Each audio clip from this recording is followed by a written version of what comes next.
everybody, Betsy Jones here. So I don't have a cameraman because my husband is graciously tending to our 9-month-old daughter in the other room. So I kind of have a ghetto rigged camera stand in the form of an energy drink and a high chair. So bear with me. This may seem a little wild, but it'll be worth it. So Betsy Jones wants to go for a hike with her daughter, and it's nice out, and it's really warm. She's wearing some tight clothing because it's Texas, it's really humid, it's hot, it's gross. She wants to be able to defend herself. Now, her Great Danes, though they're great protection, are getting old, and they don't feel like walking 3 miles anymore. So she leaves them at home. So she's walking with her daughter, la-da-da-da. This is my daughter, by the way, my teddy bear, which is more cooperative. And I'm pushing my stroller, la-da-da-da.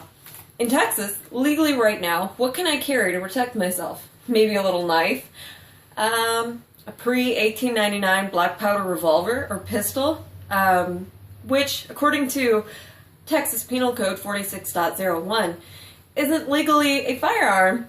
It's a weapon. So, yeah, you can get away with carrying that openly all day long, even in a fancy little holster with it on display.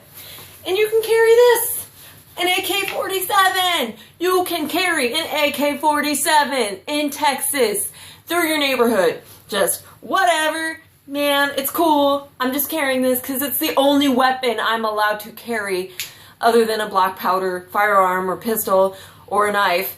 Because I can't carry my 9mm, because, I don't know, Texas just doesn't think that I should be able to carry a small, comfortable pistol without having to pay $140 to ask permission to do so first, which is ridiculous.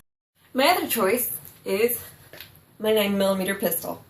Now this is a Taurus PT 24/7 9mm and semi-compact. This is about as small as I'm comfortable with, and I actually got a tattoo on my hip to scale of this exact pistol to prove a point to people that I would like to be able to carry that right there in my waistband. Getting a little skanky there, I know. I'm married with a kid and I'm pulling out my crotch.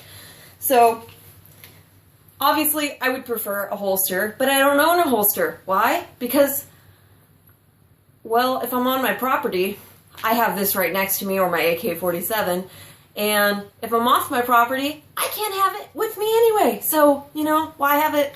Why have a holster when I don't really need one right now? But if open carry of modern pistols was legal, I could carry this while I'm out pushing my daughter in the stroller, la la la la la. It's a lot less cumbersome than some huge rifle on my back. It just is. Now, a lot of people think, well, how are you going to respond with this huge rifle on your back? And, you know, they do make a good point. Now, these are what are often referred to as butters. I support the Second Amendment, but I don't think you should be open carrying an AK-47. You're an attention whore. Look at all your tattoos. Even though they could be covered up by jeans and a t-shirt, you're still an attention whore. These are the kinds of things, responses that I've gotten. You are like a jihadist, and I can't believe you're a mom, and your kids should be taken away from you. These are the awful, horrible things that have been said about me because I choose to defend myself and my daughter when I'm out on the streets. Because here's an interesting thing. So I'm going to take a knee here and talk to you. I'm going to get up close and personal. So every time you see these murder mystery shows and a mom gets kidnapped, murdered, her kids get kidnapped, murdered, what happens? It starts out, in the sleepy town of Templeton, Texas, no one would have ever expected, in broad daylight, that a mother would be thrown into her van and never be found again, blah, blah, blah, blah, until 20 years later when her remains were dug up in a pond. Okay, so something horrible like that. And we all like to pretend that our town is nice and there aren't freaks out there and nothing bad's ever going to happen to us.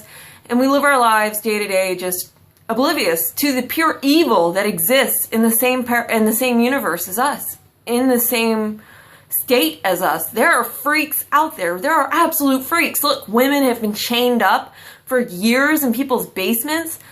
I'm not scared of Al-Qaeda hiding around the bush about to kidnap and rape me. I'm not scared of the boogeyman. I'm scared of the real evil that is out there here down the street from me. Look at familywatchdog.com. Look at how many sex offenders there are.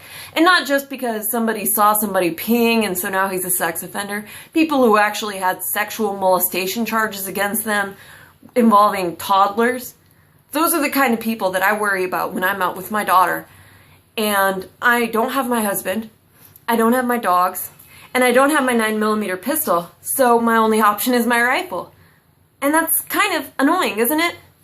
Don't you think? In Texas, the place where we remember the Alamo, the place where all these men died fighting for freedom from tyranny, died trying to get us these rights and defend our property, defend our lives for years. Look at the Revolutionary War. We had men willing to die over 3% taxes, willing to die, and women and men willing to go to all lengths to protect our individual and personal liberty. And part of that is being able to defend your own life and your own property. So when I'm out pushing my stroller with my 9-month-old daughter, I want to be able to instantly react to anybody who poses a threat to me or my child. And I'm willing to execute someone who is willing to execute me. That's just what it is. At the end of the day, you're posing a threat to me and you're infringing on my right to life. I have the duty to respond. I owe it to my daughter to defend myself, to defend her, to ensure that our lives are maintained. I have that duty as a parent and as a woman and as a citizen of the United States to defend myself at all costs, to hold dearly those rights that were afforded to me by being a United States citizen, by being a human being. So, now that I'm done with that little rant, I know I got a little intense on you, didn't I? I took a knee and it was just intense. So, it's the German in me. I know, I'm not full American. My mother was a German immigrant who jumped through all sorts of hoops to come here legally and pay taxes here so that, people can pass stupid laws like, oh, you shouldn't be able to carry a gun. Which, here's another thing. Interesting. My knees are weak, so that's why I kind of fell. So, people that don't know history very well don't remember that the South was full of the good old boy Democrats who instated Jim Crow laws, which stripped African American men, the right, and women, to carry a gun. These were gun laws that were instituted to prevent blacks specifically from being able to defend themselves, because they were often the targets of bullying and hate crimes, and if they had a gun to defend themselves, well, there'd be a lot more dead white racists or whatever. So, well, let's just not let them have their guns. So these laws have still existed on the books for years saying Texans shouldn't be able to open carry a modern pistol. And what's funny is, right now, if you have paid $140 in Texas to be a CHL holder, you've went through the background check, you've taken the class, you can carry this just like that. What? Yeah, that's legal. It's covered. Even though, oh, I wonder what that is. Is it maybe a carton of soda? I don't know, man. It might be like a pack of cigarettes. No, it's a gun. Anybody with some common sense, anybody with some gun knowledge, or has seen any kind of movie or video game knows that that's a gun. Fact of life. Media puts it in your face all day long. Look at this evil person with their guns. You know that's a gun.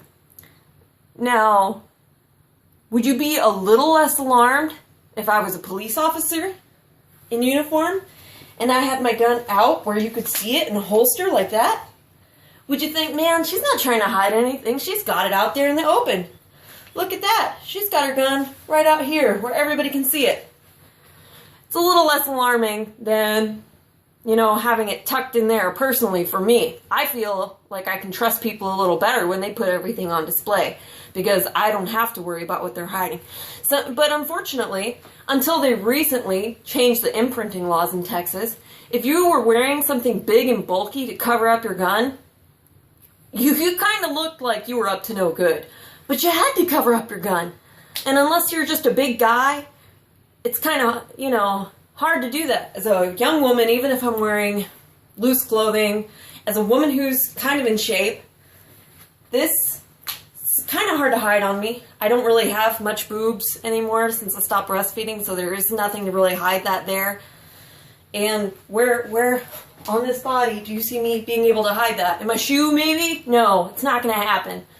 So I'd like to be able to, without having to pay $140, without having to take the class, without having to worry about that Class B misdemeanor of highway racing coming back to bite me, a non-violent arrest, I would like to be able to carry this. Just, whatever. Not have to worry about it. Not have to worry about going on this long walk and it gets heavy and it hurts my back like my rifle would do. It's just, I'm a mom.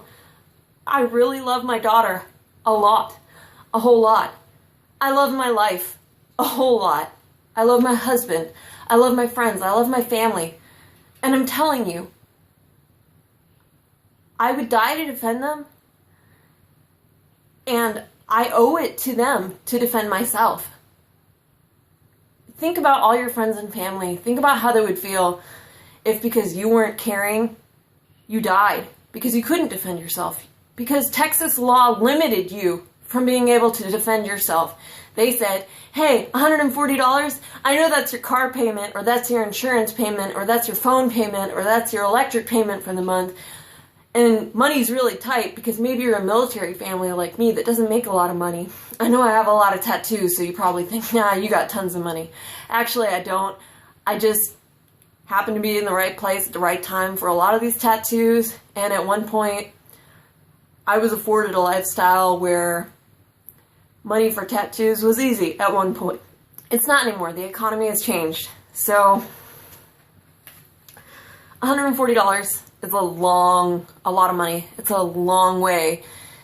Goes a long way at the grocery store. And as a young mom, that $140 means a lot to me. So I'd rather not give it to Texas for them to maybe, just maybe, send me a little card in the mail that says, all right, now you can carry this. You can carry it just like that. You can carry it all day long. You paid $140, you can do this now. Without $140, I'm arrested. I'm not allowed to do that. But I can carry my rifle. I can carry that all day long. I can carry 5 rifles on my back if I want to, all day long. That's legal. I can carry my black powder pistol, 1 on each hip. That's legal. But with my CHL, I can put this in a sock. Just like that. And I can carry it just like that. Oh, I just got my gun. I'm just carrying my gun around in a sock. And it's legal. Because I paid $140. I paid the system. I got permission. Lowly citizen that doesn't have a lot of money, or maybe has kind of a sordid criminal history because they were a stupid teenager at one point and got in trouble for highway racing. Everybody else. It's not fair, and we need to change that. And we need to get open carry without a license passed. To buy one of these, guess what? You normally have to go through a background check anyway. Any reputable FFL dealer, they do some kind of background check normally before they just hand you over this gun that you pay money for. And that's that.